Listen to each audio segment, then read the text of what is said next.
You guys know which number film this is for Christopher Nolan? Is this like his I think 10th 11. film? 11th? Yeah, I think 11. I think 11 if you count the following. Yeah. Yeah. Which I mean, yes, like, obviously count following. I'm just saying a lot. Sometimes it gets missed because it's Mhm. gun gets forgotten or because it's Yeah. shorter. So I think 11. And with each film, obviously, he's gotten a little bit bigger, a little bit more as far as like budget and the scale. But I also think this one is a little bit more scaled back as far as the characters and as far as what they're trying to do in terms of the narrative, which I think is sometimes good, sometimes bad. But I want to hear from you guys first. So let's start with Charlie, because it sounds like you have a little bit more of a combative feel about this film. So I kind of want you to kind of get it out of your chest real quick. Here's the deal. I want to set this straight, just ahead of every conversation we're going to have tonight. I think this is a pretty good movie. I do not think it is an actively bad movie, despite what Cory may tell you. I think it's a good movie. You know, I'm not sitting here like, oh man, this movie's terrible. Like, I think it's pretty good. I think it's one of the most gorgeous looking action films I've seen probably since Fury Road. It's really, really well choreographed. The effects are phenomenal. And that's kind of where it sucks because of the moment we're in, like, you should go see this in a theater, but also it kind of sucks because you should not go see this in a theater. You know, I hate that we even have to talk about that, but regardless, it's gorgeous on a big screen. I mean, you really notice the realism of the effects, the fact that it doesn't have a lot of CG done to it. Like it all feels very real. It has one of Nolan's, what I believe is maybe his most well choreographed fight scene he's ever done. I think it's phenomenal. The score is truly like transformative. Ludwig Göransson is one of the best musicians, I think, in film. I think he'll go down as one of the greatest of all time when it's all said and done. He's got a long way to go. He's only done a couple of things, but I think he's on that track. And the performances are fantastic. John David Washington should have been a star a long time ago, and I'm really glad people are finally starting to see it, and he just further proves it in this. Robert Pattinson is everything you want him to be. He's weird and fun. It's kind of a bummer that he's Batman sometimes, because I watch this movie and I'm like, oh, why isn't he James Bond? Elizabeth Debicki, every time I watch her in something, I enjoy her more and more. Everyone in this film, even Kenneth Branagh, who I had a really hard time separating him from the man who directed Artemis Fowl for a while watching this movie, but he's great. I mean, everyone is great, and I think it's a pretty good movie. I have an issue. As I've talked to Cory about before, I'm a very story narrative driven person when I'm examining and looking at film, and I think just because I'm a writer, that's where I come from. And this had a lot of issues for me, and it feels very, I'm trying to think of the right way to put this. Like it feels, there's almost a hubris sometimes to the way that Christopher Nolan writes a story. And it's so heady, and it wants just to be so complicated, so bad. It wants you to buy multiple tickets and continue to go back to the theater just so you could understand what's going on. The grand story, when it's all said and done, you understand what happened, but there's so many things that it's like, we're going to say a thing really fast, dump it, and then move on. And then another thing happens, and it's like, how did that connect to this? Why is this happening? It's not that I don't understand. It's just that you didn't inform me. It's just like you are intentionally wanting me to ask questions that are never going to be answered. It's one thing when that's the end of a movie like Inception, where it's an open end. There are hundreds of these things littered throughout the movie. And I don't think you should have to watch a movie several times to really enjoy it. I think he's really, really in his own head in this movie. Very much, it's like Inception and Interstellar, but in a heightened way. And so I feel like while he is like mastered the technical aspect of directing a blockbuster, I mean, like I said, it's hard to make a blockbuster that looks as good as this one. I think that his own ego sometimes gets in the way of that technical mastery, and it dampens the experience for me. It makes me really frustrated at times when I can see what he can do, and he wants to do more of it when that doesn't seem like the right decision. It's hard to explain, but it's very much it's very frustrating. And like I said, I like the movie. I think it's good, but I do think it ultimately is pretty flawed and far from his best work. I think when he's really contained, he does his best job. And this is no leash, no holds barred, everything Nolan's got from his mind, and I think that's a little too much. Yeah, I mean, in any other year, I would not feel bad about people having to see Christopher Nolan's films more than once to really dive into them and really get into the nitty gritty. But yeah, it's really unfortunate that this year is the year this came out, because that's really not an option. Most people don't even really have the luxury to see it once. And we should note that obviously we've all only seen this film once. We haven't really gotten the chance to see it more than once, which is, I think, what Christopher Nolan wants. But alas, that's the way things are in 2020. So Cory. I'm getting a little mixed up because your names are kind of contradictory. In our chat, Cory has a very combative name for his main chat. But Cory, you have also seen the film, Well, and it's yeah. I have. You can also call me Charlie is wrong today. That is Okay. my that's going to be my maiden voyage name on the SS Cory Woodroof for this podcast. Oh man.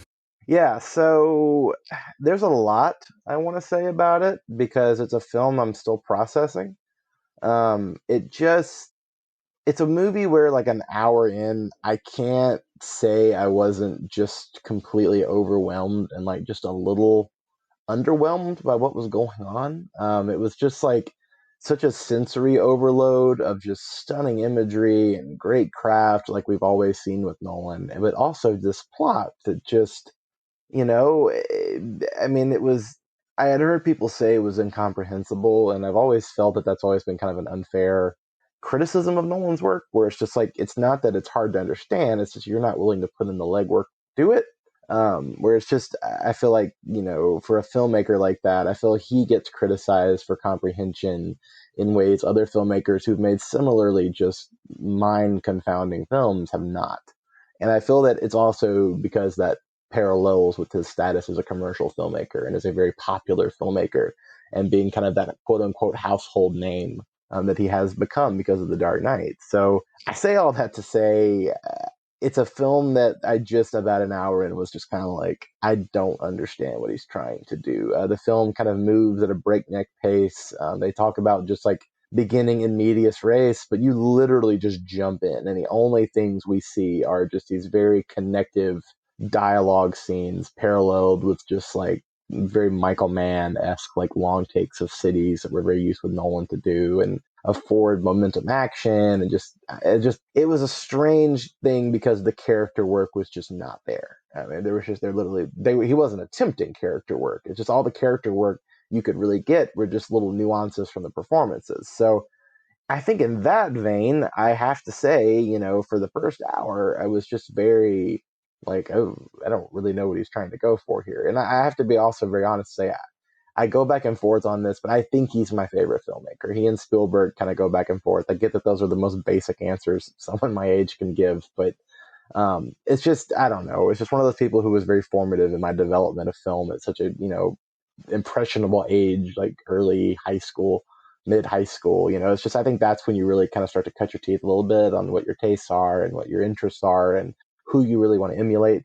He's like one of those goosebump filmmakers, as I call him. Like, he's somebody who, like, when he makes a Yeah. movie and he does it right, or at least does a moment right, he just Mhm. gives you that goosebumps that you want from a movie. And there are moments like that in here, Oh, for me at absolutely. least. Oh yeah, absolutely. I think that's a wonderful way to put it. Like he just brings the sensation of movie making to life. It's just when I think about like why do I like this so much and what makes it so cool, I think of like the 18-wheeler flipping upside down in The Dark Knight. Like the first time I watched that, or the scene where he's standing over the rubble after the two buildings have exploded. Like there's just so much about, his the ending of Inception. Just there's so many things that just are just big notch points in my development as a film fan that are Nolan specific. You remember the first time you go to see his movies. I have a very, very, very deep relationship with this filmmaker. So for the first hour of Tenet, I have to say it was probably the least enjoyable I've ever had with one of his films. I just was very, very put off with not necessarily not being able to, not I wasn't upset, but it was also I was just so lost. It was just like I looked over at the person I was with and was like, "Do you understand what's going on?" They're a science teacher, so their answer was yes, because they have a much better grasp over physics than I do. But There was a certain point in this, without going into any sort of plot details, it's a car chase, I guess would be the best way to describe it, where it just started to really click with me what was going on. And I could kind of begin to see all the mechanisms begin to spin and see exactly what Nolan was trying to do. And I think the second half of the film, that's about the midway point. And I feel like the second half of the film, the emotional stakes started to set in, and you began to kind of piece together what these things meant, and all the sequences that I thought were very technically impressive took on narrative meaning. And by the end of the film, I was quite swayed with it. I was like, wow, I really like that. I really like the way he ties it all together. I really like the way that the story begins to kind of fold into itself. I really appreciated the way he had kind of made the mechanics on this. And I have thought about it a decent amount in the last couple of days, because this is the first time in half a year that I've had like a movie to think about in such a way of like, like going Yeah, to the movies and right. having that experience. And An event, yeah. I don't know. Yeah, absolutely. It's just, yeah, exactly, an event. It's the first time I've had a film to really digest after experiencing it in the way that films are supposed to be seen. I am really taken with it. I feel that it is, I think it's a flawed film. I won't disagree with Charlie that I feel that I don't think it's Nolan's hubris as much as I feel like it is his ambition. I think that he is trying so hard to continue to stretch the limits of what storytelling can be. And I feel that I was kind of making a joke to Will about this the other day in our text message. I think that Nolan has the humor of an engineer, but I think he approaches film like a scientist. And I think he's trying continuously to push ground. But again, we should also be very clear. He is also trying to act as a fire and brimstone preacher for the cinematic experience. And I feel that this film, I think that at the end of the day might have been his main goal, because this film is stunning to see in a big theater.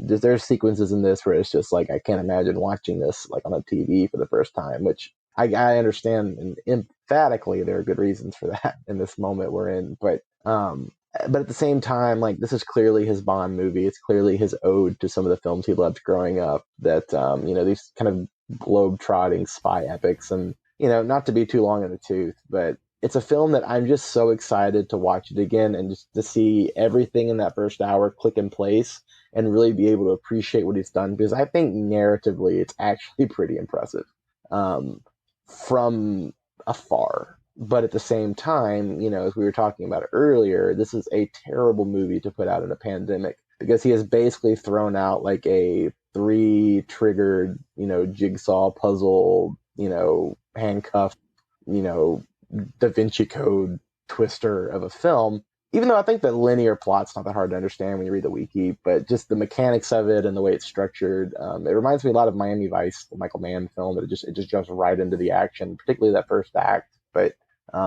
overall, I would say I'm pretty positive on it. That I don't think it's one of his best movies, but I think that anytime he kind of steps up to the plate and really flexes what he does, I think he's definitively one of the most interesting and vital filmmakers we have. Yeah, I mean, I guess as I expected, I'm ultimately somewhere in between you two in that when I walked out of this film, I guess now a week ago, I was of the mindset that I was like, okay, this is probably in my bottom three for Nolan, which doesn't mean that's bad. It's just that for Nolan, like kind of similar to Insomnia and Following, which are what are kind of closer to the bottom end of my Nolan ranking. I'm like, I like the movies, like I appreciate them for what they are. I just don't really feel like I got the full Nolan experience out of those the way I do with like Memento or maybe to Charlie's Chagrin, The Dark Knight. But yeah, I mean, with this movie, I kind of have an issue I had with Dunkirk in that, and I know a lot of people like Dunkirk, so I'm not trying to dismay anyone who did, and I liked it too. But I feel like this movie and that movie, like they're kind of built like big wooden clocks. Like I know they're ticking along as they should. Like there's this fine mechanics to it. Like everything feels very precise. The thing I like about this movie a lot in particular is that similar to Dunkirk as well, there's no wasted minute, I don't think. Even though it's like 2.5 hours long, 150 minutes, I feel like every moment of this kind of felt purposeful, or there was a need for it narratively, or in terms of execution, or explaining the groundwork for the world building. Everything here felt like it had some ingrained need to be there, to the point where the movie can almost feel sort of too busy at times, because it's just like no one knows there's not a second he can really waste with this. But as far as the movie itself, yeah, I do think, and I think I was talking about this with Corey, I do think this movie is just maybe a little too cold with the touch as far as its execution, because I do think from a directorial standpoint, everything Nolan's doing here is very precise. I really appreciate how it's scaled back as far as the narrative approach. I really like that it does feel like a grand movie, but also feels very intimate, and it feels like there's like only a few like key scenes that he's really working with, and a few characters that he's really invested in. But those characters do feel very stock to me. They do feel like, to the point where our main character is literally called protagonist. It just kind of feels like he's there to service the plot. He's there to wear the suit. John David Williamson does a wonderful job, I think, with the part. Sorry, Washington. Sorry, what did I say? Williamson? Yeah. Something, yeah. I mean, it's close. It's close enough. Son of Denzel Washington, of course. And I think he's great in this. I think he's very charismatic. I think he's fun.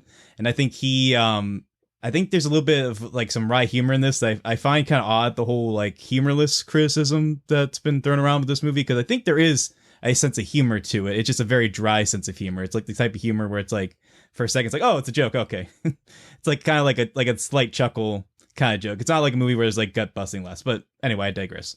This film, yeah, I mean, I think from a technical standpoint, which is what you two are saying basically, is that I think it's hard to fault this movie as far as its narrative approach, as far as like tackling really the any of the faults that might be found with the approach of it. I just don't think the film really gets that emotional sincerity that I think is in his earlier work, that I think counterbalances with the technical kind of precision and makes what I think is a really great film in that sense. Like, it feels like he's kind of progressing and digressing at the same time.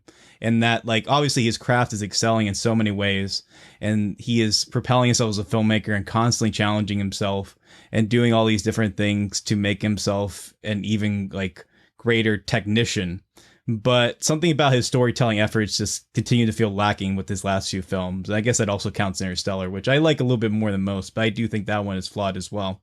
So yeah, I guess ultimately I'm somewhere in between you two. I do recognize what you're both saying. I do recognize the great and the bad with this, but yeah, I don't know if I can really appreciate the way some people are, but I don't really fully dive into the kind of more so to outright negative opinion so far. But as far as like, I guess, so I brought up the performances. It seems like you both are quite favorable on the performances themselves, at least, right? If you may not love the characters.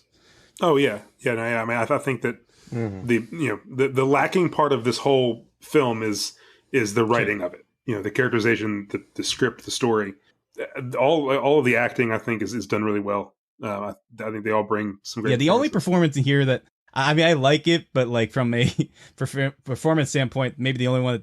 Are you going to say Kenneth Branagh? Yeah. He's just like... yeah. Evil Kermit. Hello, it's me, Kenneth Branagh, and I'm the bad guy. He's just like... It's literally Evil Kermit from Muppets Most Wanted. It's like Constantine. I know, and that's where I'm so confused, is like you're rooting for that, and it's like it throws you off. Like the movie takes itself very, very seriously, and it's hard to take Evil Kermit seriously as a villain. You know, it's tough. No, I think in fairness to Branagh, while I think the performance is broad, he has some moments of sincere menace in this. Like, there are moments where he has some big moments for sure. Yeah, like it's because Nolan's villain work has always been very good. Part of that is Nolan's technique. I mean, you know, he does a really, really good job of intentionally putting Branagh over Elizabeth Debicki, who is significantly taller than him, in a lot of scenes where you're meant to feel his anger. You know, he really sets it up well to make him feel like a powerful villain. And like I said at the top, I truly think part of it for me is just the whole Artemis Fowl thing, which has nothing to do with this movie, nothing to do with anything other than I couldn't separate it in my head, and that's a me problem. That's not Nolan's problem. But like, he would just yell and get mad and kind of twist his face up, and I'm like, Artemis Fowl, yeah. Like, I wish they would have delayed it and let Death on the Nile come out before this, so we all could have just kind of forgotten. Sure. Again, that's not a criticism of the film. That's just funny to me. Is Branagh going to be like his new Michael Caine? Because it feels like Michael Caine is kind of like entering that retirement point in his career, and it just feels like Branagh is like a very Nolan-esque actor. And now that they've done two back-to-back, I wonder if he's just going to keep staying in Nolan's ensembles. It wouldn't surprise me. I mean, who can say? I mean, it wouldn't be surprising. Yes. See, the reason I brought up Braun in particular is that something I kind of figured would be addressed before, but I guess hasn't.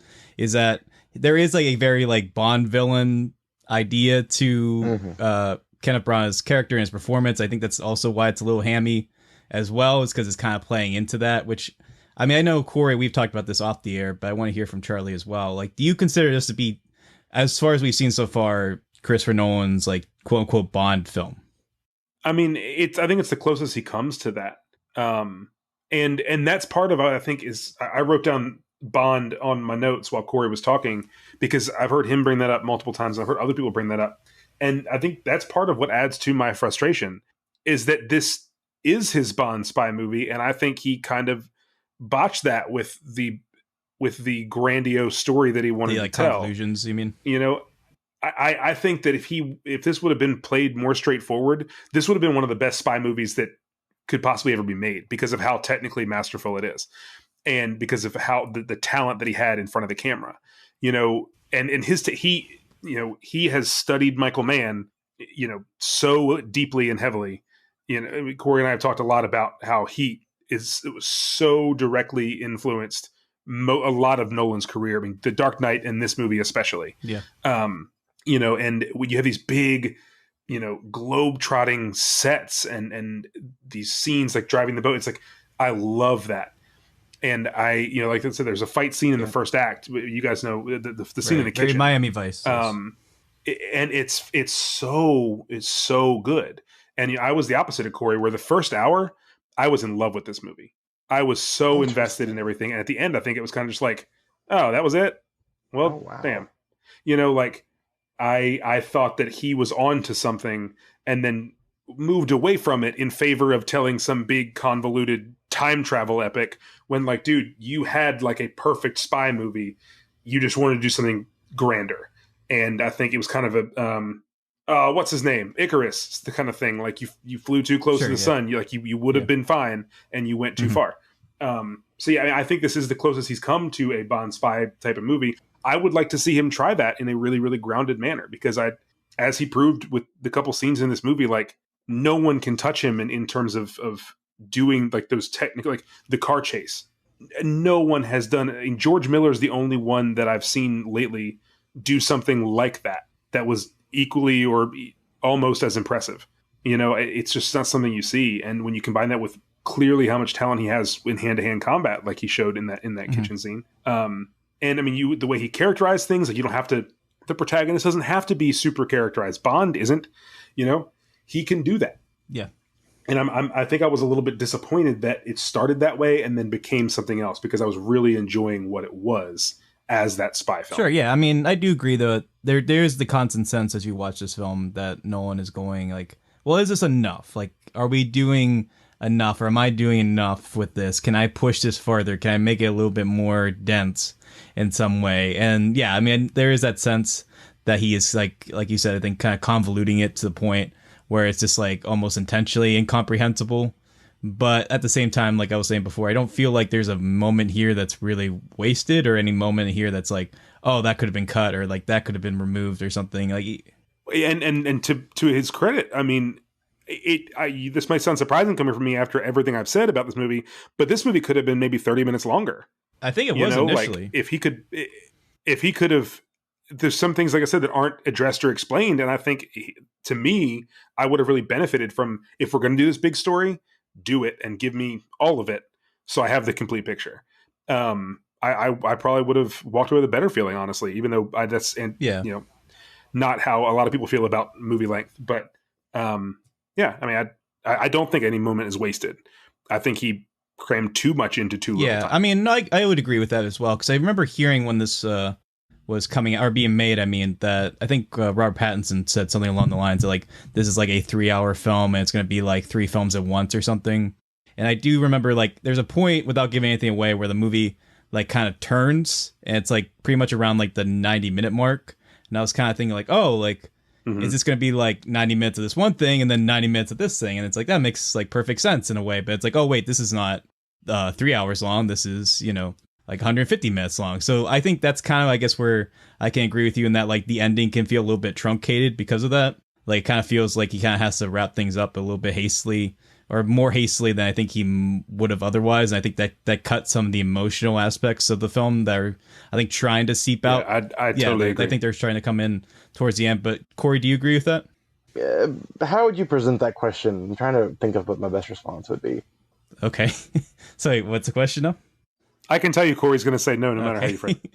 So like the end of the film, without giving away what happens, there's like kind of like an intended kind of like emotional undercurrent to it, and it's like kind of meant to be a little bit deeper. And for me at least, like it felt like the moments before that, like the climax in particular, kind of felt a little like hasty and a little bit rushed to the point where maybe that's why like at least for me, like that didn't quite hit as hard as it did in this first viewing. Yeah. Do you think that might have been the problem here, or do you not agree with that read of it at all?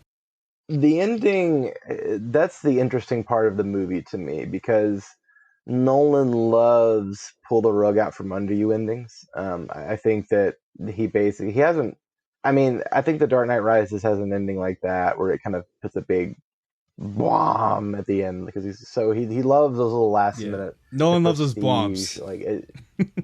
Yes, he does. Yeah. I mean, the last 5 minutes of The Dark Knight turns the whole film on its head. Like Interstellar's pretty, they have like the denouement, but Dunkirk, the last, set, that shot of Tom Hardy kind of sets the theme in play. I think the ending here is everything he builds towards, and I don't think the film works without the ending. I think that this film completely relies on forcing you to shift everything of your understanding of what you just saw. And I think that because, there is something else that is required to change a perspective in how everything plays out.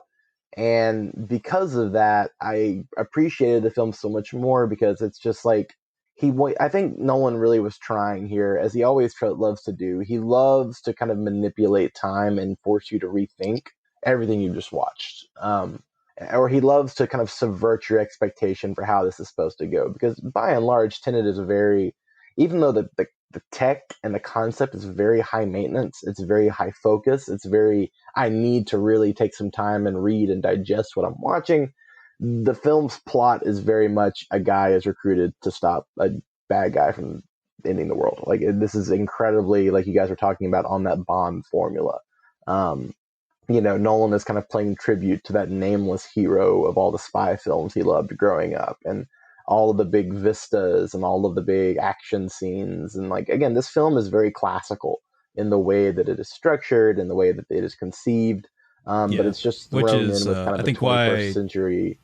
No, I was gonna say, I mean, like even like the beginning, having like a classical like orchestra at the beginning kind of ties that theory as well. But sorry, I didn't mean to interrupt. Go ahead. Absolutely. No, you're fine. No, I think that's a great point. Like, it is just, it's one of the very first films I've seen him make. Like, I think obviously Interstellar is his gigantic, like, ode to both 2001 and Close Encounters. Because, I mean, obviously he has a very intimate relationship in his own past with Kubrick. I mean, he did the restoration on 2001, which I saw. It was very good.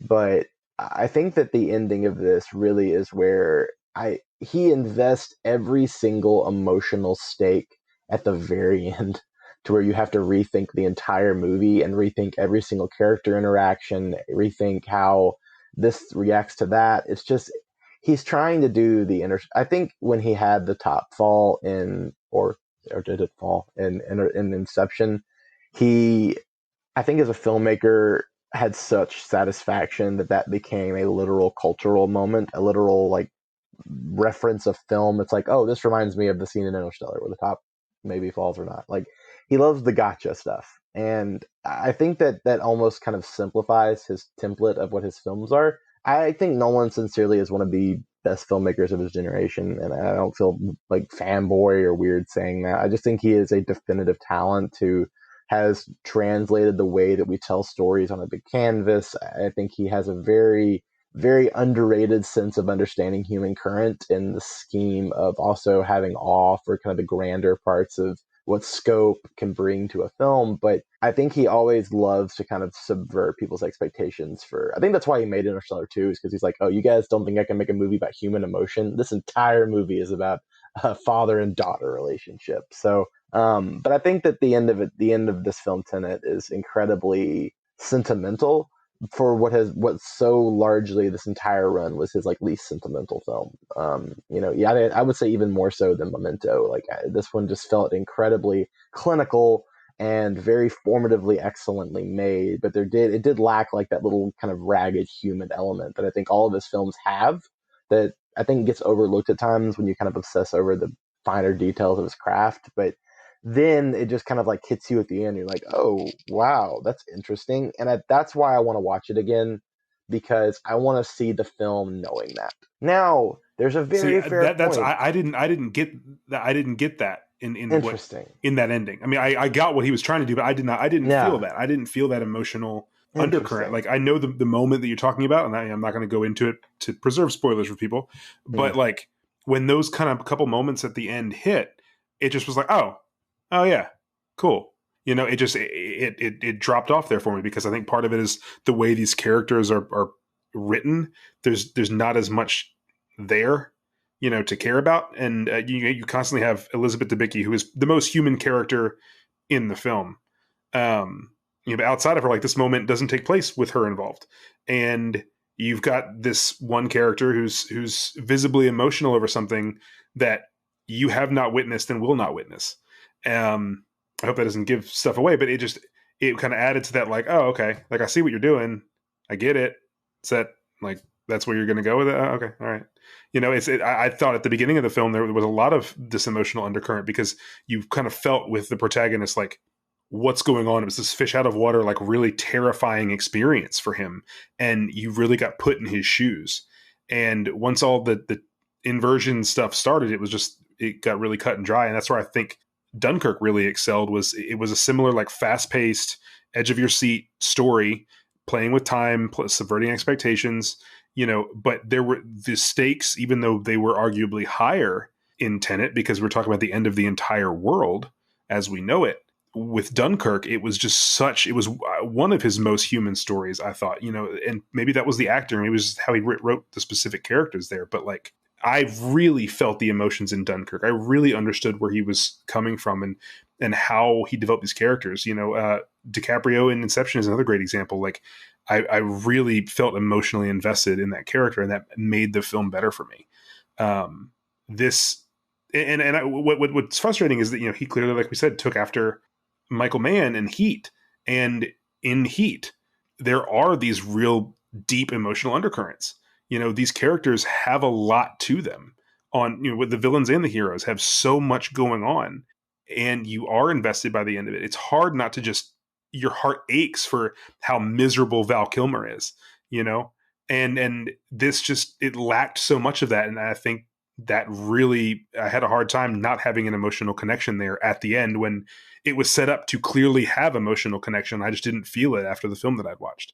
Yeah, I guess once again I'm somewhere in the middle there, where I guess, yeah, I do agree with you, Cory, in that I feel like Nolan's movies, almost to a point where I think people kind of overlook this, like you said, do have, for the most part before this, have had that emotional sincerity to it. Like I especially think, in addition to the films you two were talking about, Interstellar, I think for me, that felt like his most personal film to me, especially towards the end of that film.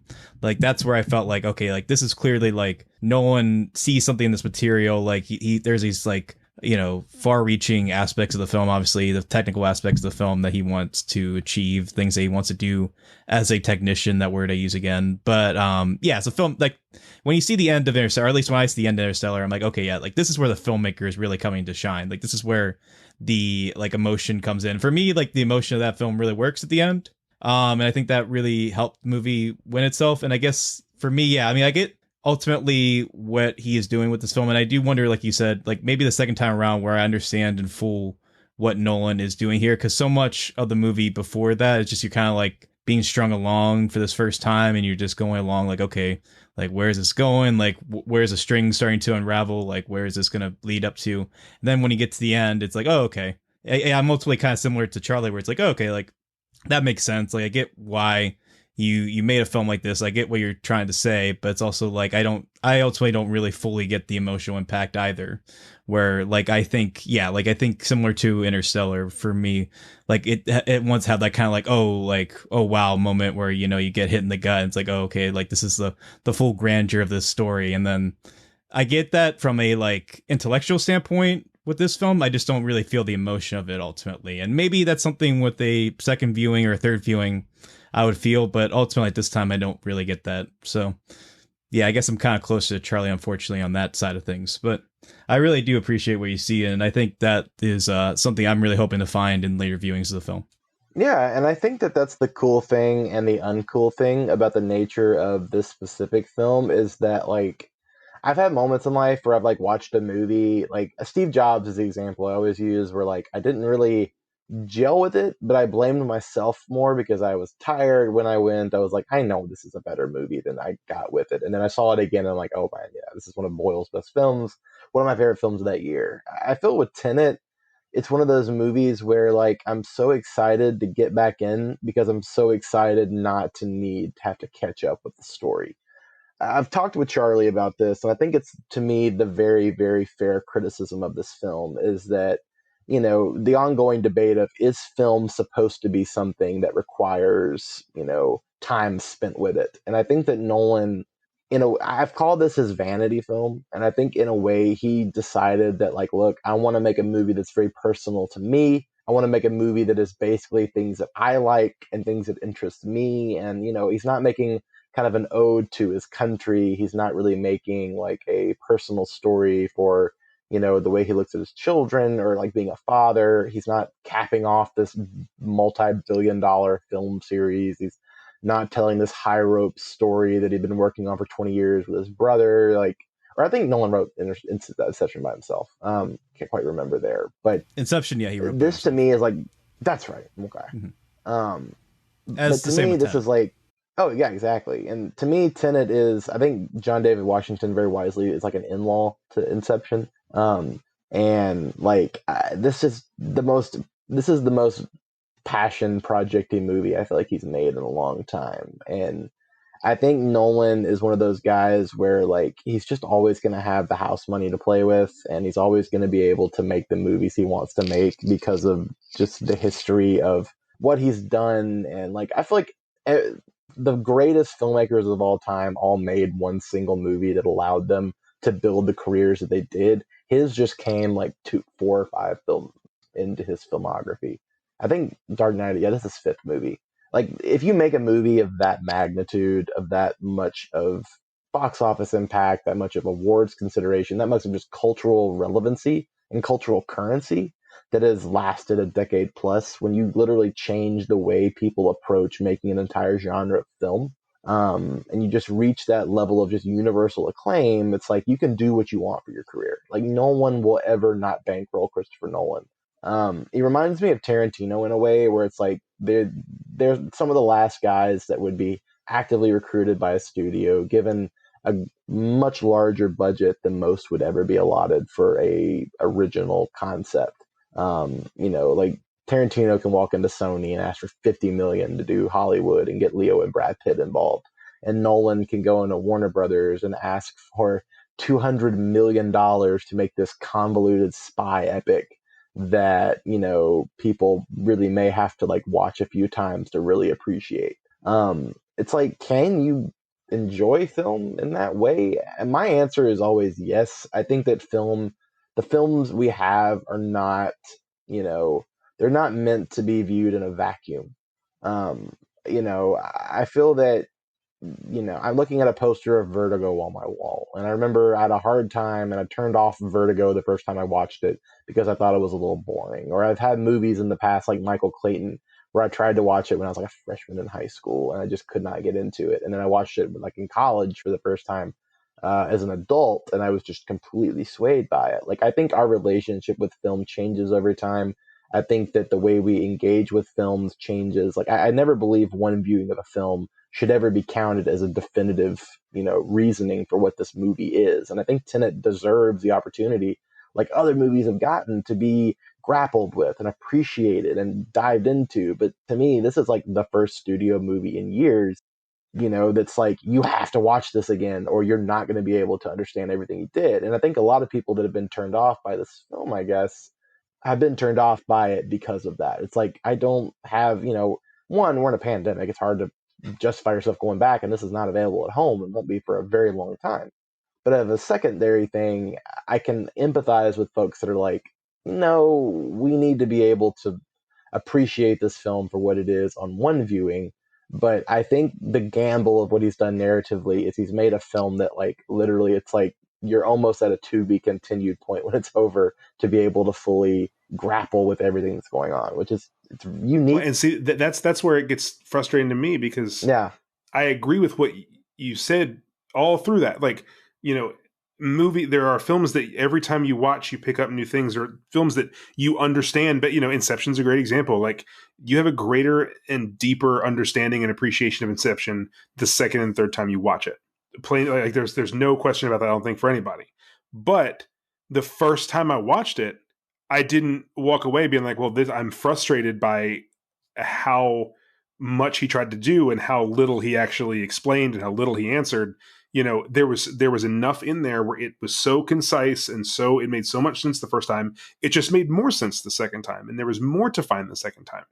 Whereas in this movie, it feels like the way it is structured, you truly cannot appreciate it or even enjoy it entirely until you watch it 2 or 3 times. And that's where I feel like the line should be drawn. Or at least, that's where it gets annoying to me, is that, like, I want to learn more the second time. I want to appreciate it more the third time. I want to go back and watch movies again. But I also want to be able to have a full experience when I go to a movie theater. I think that that's only fair when you're paying money. I mean, I didn't in this scenario, but when you're paying money to go see a movie, you should have that full theatrical experience without having to sit through and do it all over again and pay your money all over again. I'm all for different experiences. I'm all for growing on multiple viewings, but there should be a line there, I think that's where, this film is going to be, I think this will be one of Nolan's most divisive films. I think the general consensus seems to be most people fall on the line of, yes, I really appreciate what he's doing visually. I think there are a lot of things that are impressive about this in the way it's made, but it's like, I get that this is not his best story he's ever told. Which I don't think it is. I think when I kind of rank this film, it will probably, well, I don't know, because there's so much in this film I was just enthralled by. But I probably would go around where I am with, like, The Dark Knight Rises, which I've had a very emotional relationship with that movie, especially when it came out. I wrote an article on it a long time ago, but basically in that film, I went to see it at a press screening and spent 2 days just going back and forth in my head of what is happening, because it kind of didn't live up to the expectations I had that were so grandiose. And I saw it again at midnight with some friends, and I'll never forget crying in the theater while Alfred is apologizing to the Waynes for, I guess, failing them with what's happened to Bruce. And I wasn't crying because of Alfred in that scene. I was crying because I thought Alfred was apologizing to me for letting, or like Nolan was speaking to Alfred for letting me down with The Dark Knight Rises not being as good as I would have hoped. It's sincerely one of the most embarrassing things I can ever admit to doing. But, I think there's a certain point in every film fan's history where they begin to understand what expectations mean and what they do to the way we view things. And I think that was my kind of Waterloo moment of that, I suppose. But it just, everything kind of coalesces to me to where, like, I did feel some of that disappointment when I first started watching this, because I began to understand why the comprehension things were there. But, like, by the time I got done watching it and spent some time reading about it and everything started to kind of aha moment in my head, I began to appreciate the film even more. And that's why I'm excited to just really grapple with this one. And I'll be honest, I'm not going to go back and see this in a brick and mortar theater anytime soon. I'm going to choose the drive-in option. For this sole sake that just, like, maybe now is not the best time to go see a movie twice in theaters. I feel like one time is much more justifiable in terms of kind of assessing risk than two, to see the same thing. And it's hard because I would love to go find this in an IMAX one day or find a 70 millimeter print. Like, I would kill for that. But, to me, there is such a interesting conversation that's had about this, but I also think that film is viewed in a vacuum, and I'm never going to hold it against a movie if I continue to think and grapple with it in the moment, because I don't consider at all, like, in retrospect, my experience with this film anything but very positive. And I think it's because, it just it just grows in your head. I kind of thought today this film is kind of growing like a forest in my head. Like it's growing like weeds. Like I appreciate it more.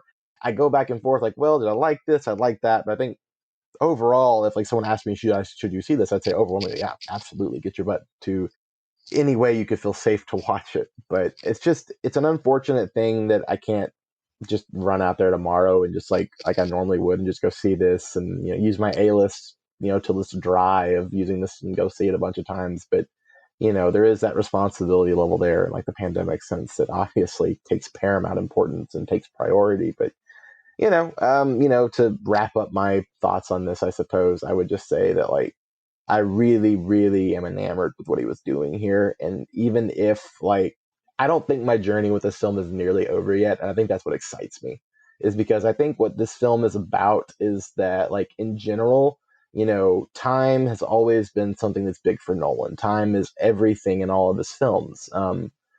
Particularly as of late. And I think as he gets older, time becomes more prevalent and becomes a much larger focus, especially in his last couple of films. And I don't think at all that it's dissimilar to say that post Inception, he's made some of his most divisive works. I mean, Dark Knight Rises, Interstellar, now Tenet, like 3 of his last 4 films. I think Dunkirk's pretty well regarded, in general. But these are very divisive films, and particularly Interstellar and Tenet are so devoted on the human experience and how we view it and how we view time. And I think Nolan's challenge in this film is like, don't just look at time as a construct in the way I craft a film. Look at it in the way you relate to this film. Look at it in the way of how the time builds afterward. And as the characters are beginning to understand differently how time can work, be willing to embrace a movie you may not understand at first, because let it grow in your head. Be patient with it. And I think that's a gamble on such a big canvas. To me, this is something more you would expect in independent cinema and something more, off brand by a very kind of exciting auteur filmmaker who's working with a minimal budget, who's able to just narratively do what they want with no major box office restrictions. But Nolan's doing that on the biggest canvas possible. And I can't admire him enough, because again, I think my last point I'll make is that no one's making movies like this right now. He's making non-IP $200 million extravaganzas, and he's the only director that can be able to do that. I think Jordan Peele will get a few movies in more autonomy to be able to work with a budget like that, since Get Out hit the zeitgeist so hard and has become like almost a Dark Knight in of its own time. But I just really, really, really hope that he always has this availability to do that, because I just, and again, I feel like there could be other directors who would try to do this if they had the power Nolan did, and I sincerely hope that power spreads and becomes more equitable over time. But I think in general, he's one of my favorite filmmakers, and probably could be my favorite for a reason, because he really is willing to make these, extravagant box office, smashes that also just push the limits of what film can be and highlights the presentation. So I'll shut up, but I really admire this film. I can't recommend it enough. And even though I think it requires a lot of patience, I think the patience is reward tenfold. Sure. Also, not to steal the airtime here, but isn't John David Washington really good in this? Like, he's really just, for all that Nolan puts on his shoulders, he's very good in this movie, and is responsible for so much of what goes well. And I thought he did a really nice job. Yeah, no, I think he's amazing in this. Yeah. But I think for all of us that have been watching Ballers from the beginning, we've been knowing that, like we've always known. So I'm glad he's, like I said at the beginning, I'm glad he's getting a stage this big, and I'm glad that Nolan is making these movies, even though I didn't love this one. Like I want there to be more movies where it is a big, open opportunity with a large budget to make a giant blockbuster. Like I want those opportunities to exist. So I want movies like this to succeed, because I want there to be more of them. And that's part of the frustration with beyond the movie, why Nolan couldn't just suck it up and put this out next year when there's no fear of going to the theater multiple times. Like just deal with it and then see it in 2021, and we can go see it 11 times in 1 week, and we can give you all the money because it's what you want. he's ignoring the world around him. And so it's hard to call this a human experience when he's ignoring the human experience presently going on. Like, it's really frustrating. And I think that adds to my issues with the film in how we have to view it multiple times. It's like, well, you're not considering what our world is while you're releasing this movie. And, if you understand the great human experience so well, you would put it out at a time when we can watch it as many times as we want to. I will say there, though, I think it's incredibly defensible to release the film on a global scale, because a lot of global theaters right now are hurting badly with business because the US is behind in the virus. So I defend him completely and Warner Brothers in wanting to get this film to global theaters so that the global cinema itself can begin to recoup the box office that it's lost. Because again, if theaters in New Zealand can play this completely safely, they shouldn't be held back because US theaters and the US's handling of the virus is sorely lacking. I have a little bit of a more complicated feeling on domestic terms, understanding where we are with the virus and understanding that there is much more inherent risk of releasing a film here and maybe in some other global markets that are still dealing with their own outbreaks. But at the same time, if there really was not going to be any sort of major governmental, availability for someone to release, some sort of legislation that was going to help the theaters out, which doesn't seem to be the case right now, they were always going to come back at some point. And while I think any decision right now to release something in a grand scale is fair to criticize, I just don't know if I can necessarily particularly get angry at him, or I just feel that if that's where I think you're wrong, Cory, because it's not just releasing it right now. It goes back to the middle of July when it was not safe in most places around the world, and his feet were in the sand and said, "No, my movie's coming out first. My movie's going to save the theatrical experience. I do not want to move." And there were reports from Warner Brothers where he was the one keeping it from moving, and that's where I get frustrated. Like, he was the one that said, nope, this is the movie that's going to bring people back. That you have to see this in the theater. We can't move it. It's got to happen. And, eventually it came out beginning of September. It's safe most places in the country or most places in the world. Great. But that's not like that's been his attitude through this whole process. His attitude has been, I'm the savior of cinema and I'm going to make sure that you see my movie first, the end. And that's incredibly frustrating when it's a movie that he clearly wants you to see again and again. That's where it is a really hard pill to swallow. And, I don't think it affects what the movie is, but movies are a reflection of the world around us. And, my experience watching The Dark Knight in 2008 is different than my experience watching The Dark Knight in 2020 because of what our world is. And I think that if you're going to try to make some heady experience, you got to be aware of what you're putting it into. And I think that a lot of that nuance isn't lost on him. He just doesn't, I don't think he cares. And I'm not going to be one of those people, like you see people on Twitter of like, oh, Nolan's trying to kill us. And that's ridiculous. That's the dumbest thing I've ever heard. He's a filmmaker. He wants you to see his movie. I get that 100%. And I love the theatrical experience. And I think countries that dealt with the pandemic properly should get to see it. But I also think that this is now September, and I'm talking about the whole experience from the beginning of the summer onward, his outlook on this whole thing. And it is really, it's hurtful to think that, like, oh, you think this highly of your art, but not this highly of the world you're releasing your art into. And it does, I think, affect my outlook on the film even just a little bit, because it's such a highly technical film that you have to see in theaters and B, have to see more than once.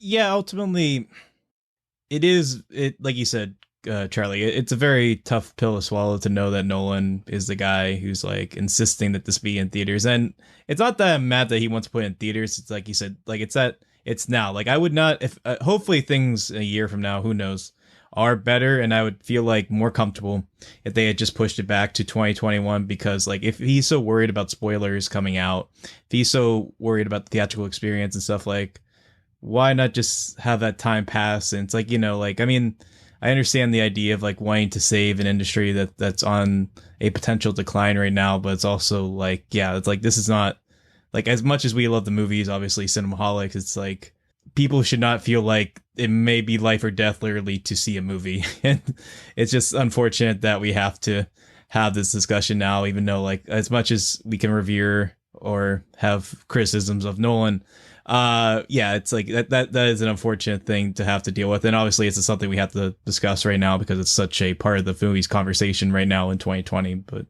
alas, yeah, I mean, as far as the movie itself, and my thoughts on it, I do think this isn't incidental as far as this movie coming out the 20th anniversary of Memento and the 10th anniversary of Inception.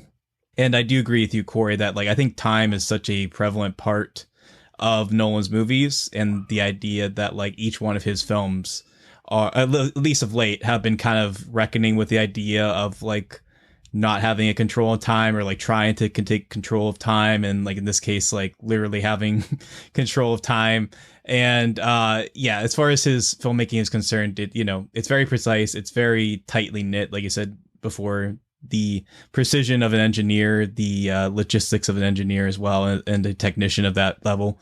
I think that's very apparent here. And I do think as far as the movie itself, like I think what has endeared me to it is not so much that it is complicated, but the fact that like this movie itself, something I haven't really gotten discussed yet, is that there is, for all the like technicalities of it, a sort of dreamlike quality to the film that I really admire. And that like even more than I think maybe even Inception, there is like this kind of like dreamy quality, or like kind of inherent logic I felt at times to it, where it's like even when I'm not fully understanding like what's all happening at this moment, like I was totally with it throughout. Like I just was like, okay, yes, we're doing this because we have to do this, this, and this. And there is that, I think, sort of simplicity, I guess maybe that's not the word, but like there is that kind of like log throughout where I never felt like fully like the movie was just like, I'm totally out of it. Like I don't know what's going on. I think in that sense, that's what I think compels me throughout. And that's what I think, even beyond like the fact that, like we said, as far as an action director, this is some of the best stuff he's done. I think at least like 2 or 3 key scenes are some of the best things he's done as a director. And I do agree that like the story of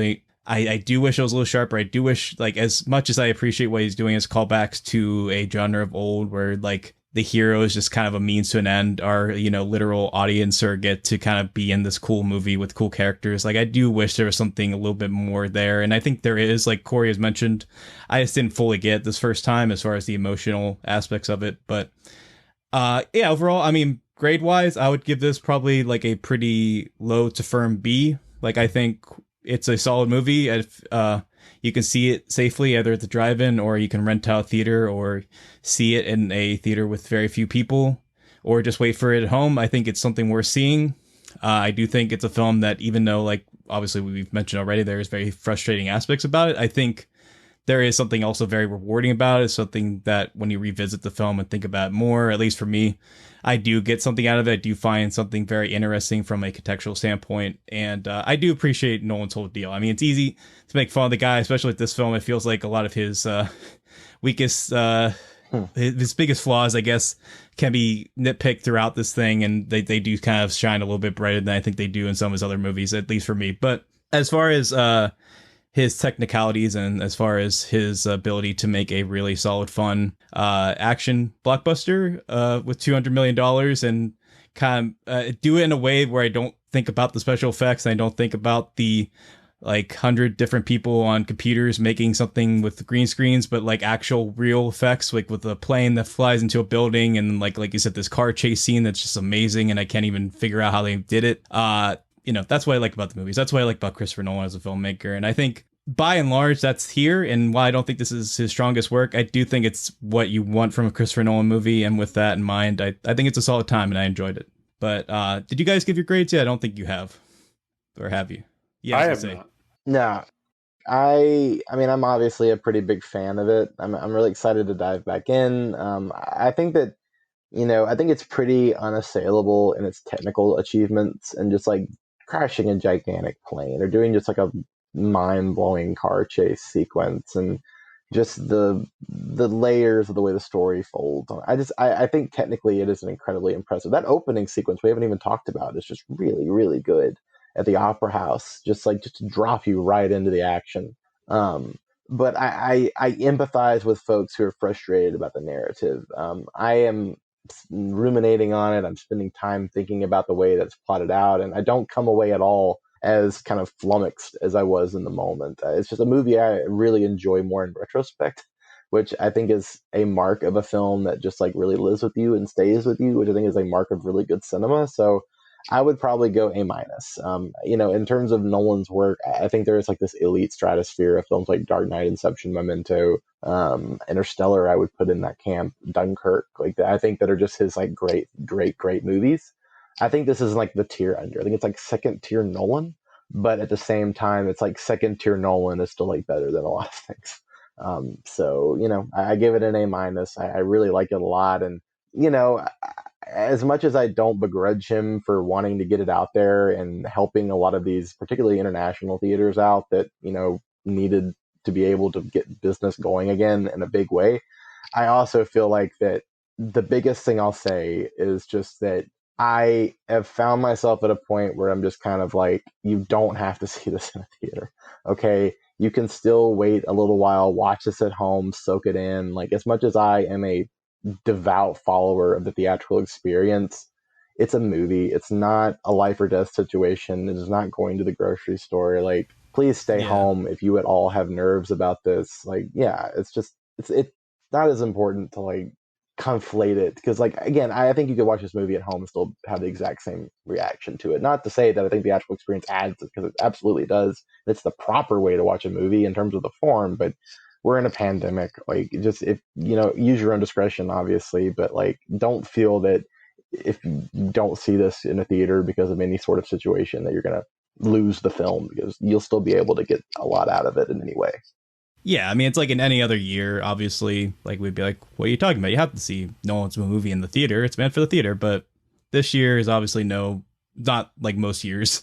And it's an unfortunate reality that, like, if they're, as much as, this is meant to be seen on the big screen, I think Nolan obviously wants it to be seen that way. I don't think anyone should feel like they have to be pressured to see it. They have, like, it's like make or break, or like they won't get everything out of the movie if they don't see it in theaters. Like, I don't think anyone's lives or well-beings or the health of anybody who sees this film, or anyone who knows anyone who saw this film, should be jeopardized or at risk just because they want to see a movie. Like, I think ultimately, if you can honor the most extreme of precautions, perhaps, but I mean, at the end of the day, it's a movie, like you said. So no matter, like we said of the film, I know I keep saying this, but I feel it's somewhat important. No one should feel like they are obligated to see a movie right now. But if you can see it in a safe way, by all means, it's a fun film, I think. But Charlie, what grade do you give this film? I feel very similar to Cory in that I think this is a second tier Nolan movie, and I do think second tier Nolan movies are pretty good movies, but I do think that there is a much larger gap between top tier Nolan and second tier Nolan than Cory does. I think there's the difference is much larger. It's not vast. I don't think, like I said, I don't think they're bad movies, but I think they are significantly less. It's not like, oh, they're almost as good. Like, I don't think they are. So I'll probably go like a B minus with this. Like, I still think it's a passing grade. It's a grade that if I was a student, I'd be happy to receive. But also I don't think it's top of the class. I don't think it's the valedictorian of Nolan's work. It's, I think he's been much better, and that adds to part of the frustration with this is what he can do. And even when he gets all in his head, like Inception, I still think is one of his very best movies. Even rewatching it recently, I think Inception holds up incredibly well. And I think he really balanced being in your head with reality and with grounded action and storytelling and emotion. I think this lacks a good bit of that. But at the end of the day, it is still a really spectacular film to see. And I don't know if I'm going to like this more or less on the second time, because a lot of times when I think about it, sometimes I'd like it more.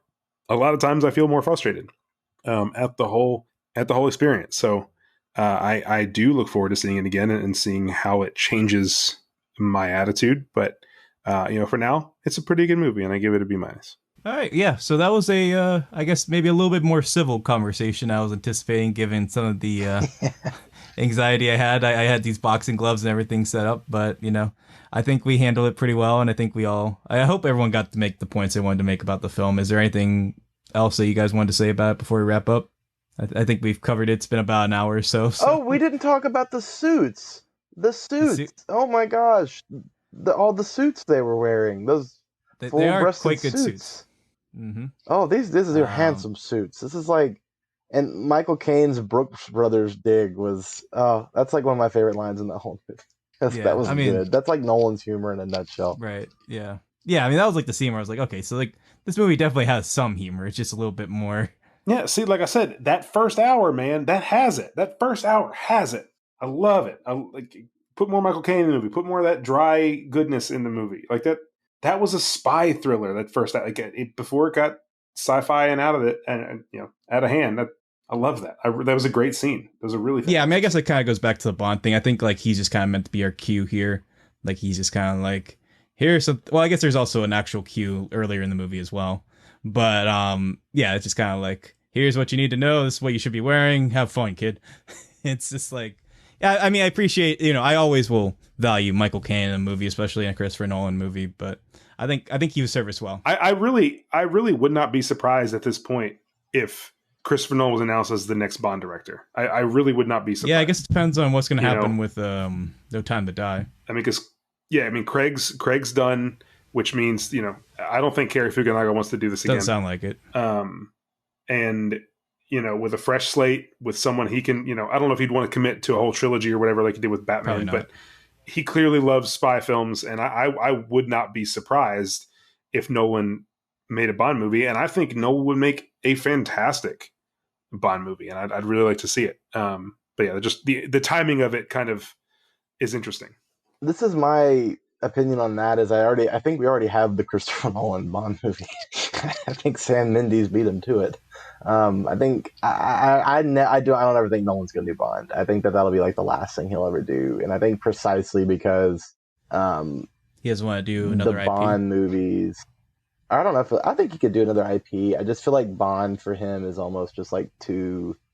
It's almost too obvious. It's kind of like it's kind of like the director impairing people have been waiting for a long time, which like never get. And I feel like this is his version of doing that style of film. He loves to bounce around genre, and I feel like he's gonna do something completely different after this. But I think the reason being, I also feel a little bit like Sam Mendes, like always, kind of like I don't know. I don't think they're direct, like related, but obviously, The Dark Knight is a huge influence on Skyfall, and there is enough Dunkirk in 1917 to make it count. And I just wonder if like Christopher Nolan's like sitting over there like stewing, like, damn it, Sam got me again. Or just get your own movie, man. But sure. I just I don't know. I just feel like in terms of him doing Bond one day, I don't think it will happen. I mean, I would welcome it, but at the same time, it's like I feel that there's just almost too much. We kind of would know what we were going to get before we got it. And if anything about Nolan, I think he's interested in trying to top himself after the last movie. And I think Bond would almost be for him kind of like I don't know, maybe too safe. But I'm not sure. Who knows? Maybe. I feel like, I don't know. It's an obvious pairing, but it's just also kind of like, I kind of wonder if he's done that now that he's made Tenet. Like he's made his Bond movie and he'll like move on to something else. Yeah, I mean, I think for me, I mean, as far as I can tell, I feel like Bond is like that nice car in the garage for him that like it's like an antique and it's like really well refurbished and it drives real smooth, but he's very nervous to drive it because he just doesn't want anything. Like he just likes the idea of that, like the idea that like at any point, like because obviously if he went to like the producers and was like, hey, I'd like to make a Bond movie, they'd be like, oh, no question, here you go. Like you'd obviously be great for Bond, but I feel like he's like almost too nervous to like get in that car because it would be like if he screwed it up or if he did something wrong with Bond, like he'd never forgive himself. I think like he'd be like, what have I done? Like I've ruined something that I love so much in his view. I think that's my guess. I don't know. I mean, I don't know Nolan. I don't know him from Adam as far as a person, but I feel like that's my read of him as a. Yeah, I mean, I could be totally off base. I just I look at the timing and obviously his style and his influences. I think it just presents an interesting topic of conversation because everything kind of this is the one time that it feels like everything is lined up, and if he was going to do it, it would be in the near future like that. This is the one opportunity where everything is aligned. Yeah. This is the time if there's a time. So I'm just interested to see what happens next with his career and with, I'm a big fan of James Bond, so I'm obviously interested to see what happens next with that. Yeah, I mean, this is actually something I meant to address earlier, but I do think, I mean, I would hope that, maybe it's me being a little bit presumptive or a little bit too clinical, but I would hope that, Christopher Nolan has like 20 or 30 years more films in him. Like, I think he's about 50 now. So like, hopefully at least, for the next 2 decades, he's still making movies. So if that's the case, this would be the very much a like kind of midpoint film in his career.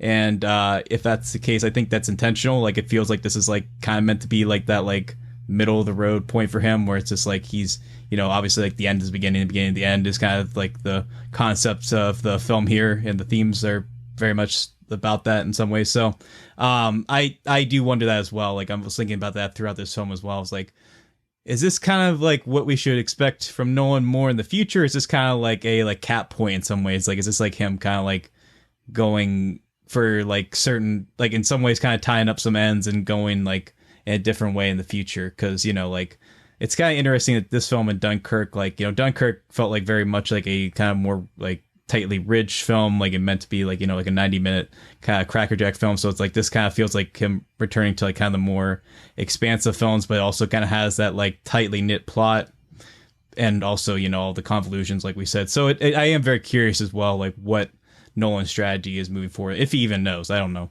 but I would definitely, if it is safe and reasonable to do so, see a Nolan Bond movie in theaters. It wouldn't be in question in a safer and hopefully friendlier world. I would jump at the chance to see him doing it. But I don't know if I could definitely see if he wanted this film to be his Bond thing, to kind of get that out of his system. That would make total sense. But yeah, you never know. Yeah, who knows?